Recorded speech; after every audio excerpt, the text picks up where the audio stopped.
wear this bag all the time. Bags like these really hold their values. Kind of got it from Farfetch as kind of a joke. That's an expensive joke. She actually captured the moment that I lost a screw. Hello friends, welcome back to my channel. If you're new, welcome. My name is Christine. It's been a while since I've done a handbag review video, so I thought it'd be fun to do a 5 best and 5 worst. Okay, so I have a variety of handbags sitting in front of me, some designer ones and a little bit more affordable versions as well. So we're gonna dive into my 5 favorite handbags that I've ever purchased ever, and then my 5 least favorite. So start with the favorites. One of my favorite handbags is actually one of my first designer purchases. I think this is probably my 3rd designer handbag that I ever picked up, and it's a vintage Chanel flat bag. I love this bag. I wear it all the time. The leather is a little bit more delicate, so I feel like I have to be a little bit more careful and baby this one a little bit, which I actually don't mind, but because of that, I don't wear it as often as I want to because I want it to look this good forever. The gold that they used back then, I forget what year they stopped doing it, but I believe they used a 14 karat gold back then, so the quality of all of the hardware and even the coloring of the gold is much richer and more yellow. So I think the quality and what you pay for vintage Chanel is way worth the money, and bags like these really hold their value. So if you ever wanted to resell, I can probably resell this bag and get around the same amount that I paid for it. It is a good size as well. I feel like you can fit a good amount of things in here, and inside, deep red color. It's just a really beautiful bag that I wear all the time, and you can wear it as a shoulder bag like so, or if you wanted to wear it as more of a crossbody, I wear it like this sometimes as well. So really great purchase. Second favorite bag that I picked up is my Dior saddle bag. If you follow me on Instagram, you already know I wear this bag all the time. I have to force myself to stop wearing it sometimes, but it just goes with everything. I love that it's more of an edgy shape. I picked this one up right before I picked up my Chanel bag. I got it pre-loved from the RealReal, and it is one of the best purchases I've ever made. Dior saddle bags are still available resale for much more than I paid back then. I think I got this bag for like $2,600 or something like that. So great purchase. I do have a what's in my bag video with this handbag, and it fits a good amount of stuff in here. Because of the creases, you can kind of like shove different things in the crevices, so you can actually get a lot of items in the bag. There's a nice little slip pouch in the back as well, and it is kind of a Saffiano leather, so it's a little bit more durable. I'm a little bit more rough with this thing and kind of throw it around. I love it, so easy to style. The only thing I will say is when you have it as a shoulder bag, you do kind of have to like finagle if you're trying to get stuff out of it. So I do have to take it off when I'm digging through it. But I did pick up a little shoulder strap, and these are expensive. So every time I see the Dior saddle bag on like Pinterest or outfits I had saved, it was styled with this shoulder strap, and I just love the way that it looks. I feel like it's such a good complementary piece, especially if you have a Dior bag and you're looking to just elevate it. I feel like the strap just makes it look so much more interesting, especially if you want to style it with a more like basic outfit or something more street style. It changes the feel of the bag a little bit more. It obviously makes it a crossbody as well, which makes it super easy to grab stuff inside. If you do pick up a new Dior saddle bag, they do come with a crossbody strap already. That's kind of the same material as a shoulder strap. I do still really like these additional straps that you can buy. They are expensive. I think they retail for like $800 or $900, which is, it's literally like a bag in itself for just the strap, but it just changes the look so much. And I actually have 2 other straps for other Dior bags that I have, so I love these. I love the look of it.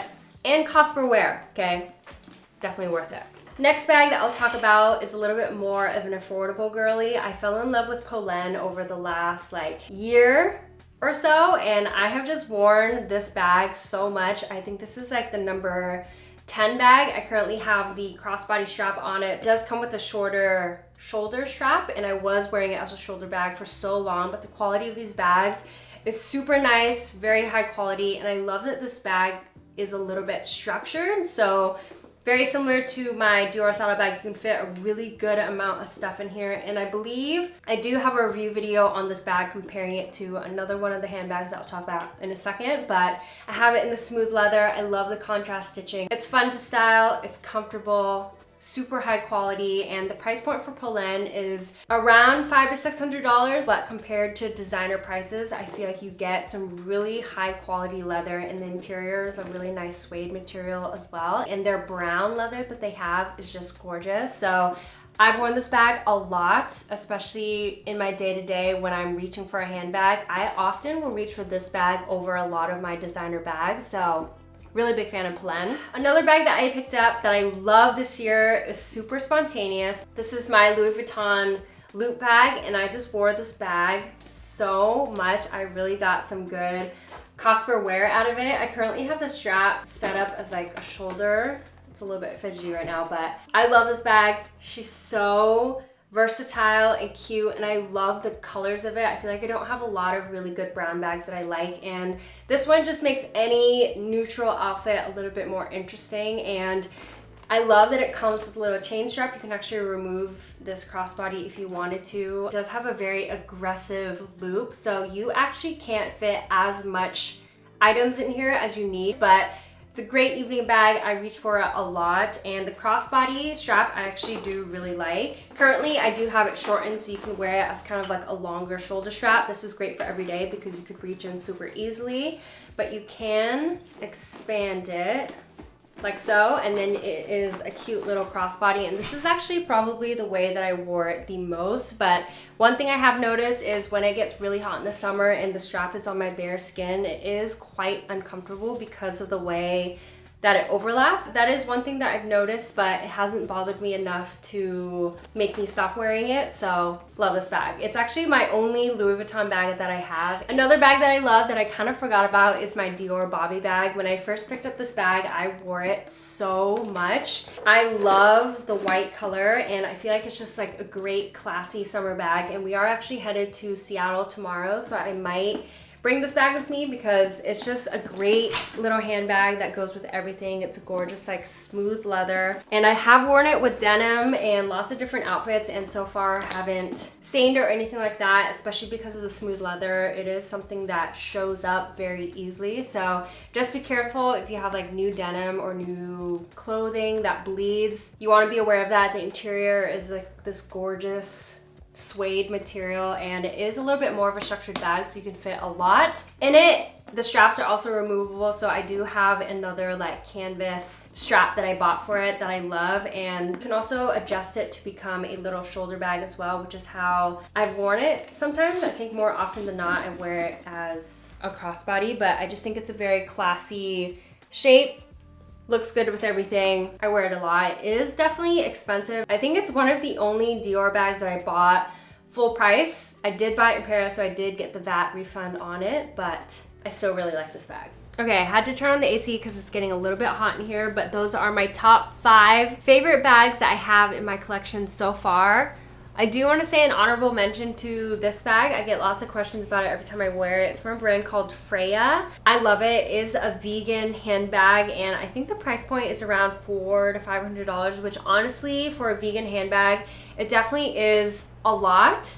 But if that's something that you care about, I think this is a really gorgeous handbag. Like, I would love for Bottega to make a shape like this because it's just something that I wear a lot. Because the straps are a little bit longer, you could wear it in the fall, winter when you have bulkier layers on, and it's just really nice when I need to reach inside. It's super easily accessible. My only gripe with it is a magnetic clasp, so whenever I have a lot of things in here, sometimes it doesn't close, so you actually cannot fit a whole lot of things in here, but the shape and color is super cute, and I actually do wear it a lot, so she's a goodie. Okay, now going to the 5 worst. My biggest regret for a handbag is probably this Goyard one, and I picked it up last year when Brand and I went to the south of France, and I feel like I was just kind of pressured into buying it because a lot of the Goyard stores that I went to just had no stock of anything. So when we finally got to a store that had something, I was like, oh my god, I have to buy it. But when I got home, I just was like not super crazy about it. So it is a cute bag, it is super structured, and I love the white color. So I think in the future I want to get either the tote bag or something in this white logo color because I think it's super chic and very timeless. Inside you have their like signature yellow color, and it is a great handbag. It's great for summer, but I don't think it's for me. Any of you guys are interested in buying this from me, DM me on Instagram because I'm happy to sell it for you guys for like how much I bought it for, and I would much rather it go to a better home with someone that will actually wear it. Okay, this one, it's not really a regret, but it kind of is. So I love this bag, okay? It's the Goyard Saigon Mini, and I got this shortly after I got the white Goyard bag, and as soon as I got this one, I was like, okay, have to sell the white one because I'm gonna wear this one so much more. Such a cute little size, and I love the wooden handle, makes it very, very different. But I wore this just a couple of times and the wooden handle actually ended up coming loose, like one of the screws fell out. I took it to Goyard and they repaired it, but it took them like almost 6 months to get it back to me. So if you ever need some sort of like bag repair, it is usually complimentary, but it just takes so freaking long. So keep that in mind. Another bag I regret. Like, why did I get this? I don't know. I think I probably wore it for a picture and that was it. Even when I go out, I don't really reach for this bag. This is the Jacquemus Mini Bag, I think. And I kind of got it from FAVS as kind of a joke, but these bags are around $400 or $500. That's an expensive joke. So I don't know if I can justify that, but it does come with a crossbody strap if you ever wanted to remove it and just wear it as like a little thing. I don't even think I can fit my card holder in this. Yeah, no, definitely can't fit my card holder, so you can probably add a couple of cards, a lip gloss, maybe your keys, so it's just not practical at all. The color is cute, but other than that, I honestly, Jacquemus bags, the quality is not really there. I would almost rather take this money and spend it on like Freya or Polène. Next bag that I regret is this Prada Crossbody Bag, and when I did have it, I wore it a lot, and I definitely got some good use out of this bag, but I just feel like so many people have this handbag that it's just not really that special to me anymore, and the color is a little bit more of a pale pink. Originally, I had thought it was more of a pale beige color, and I still bought it. And to this day, I just don't really reach for it anymore. I don't really wear it anymore. It is a Saffiano leather, which is nice, but the strap has kind of gotten a little bit like gray and dull looking. I mean, I've spilled a fair amount of things on this, and I could probably take it to a cleaner, but I just feel like it's not really in the same condition as when I bought it. I wouldn't pick it up today. I don't necessarily regret it, but I just don't wear it as much as I used to, and it is a little bit more of a trendier bag, which I think I knew when I bought it, so probably still keep it in my collection and wear it from time to time, especially because the crossbody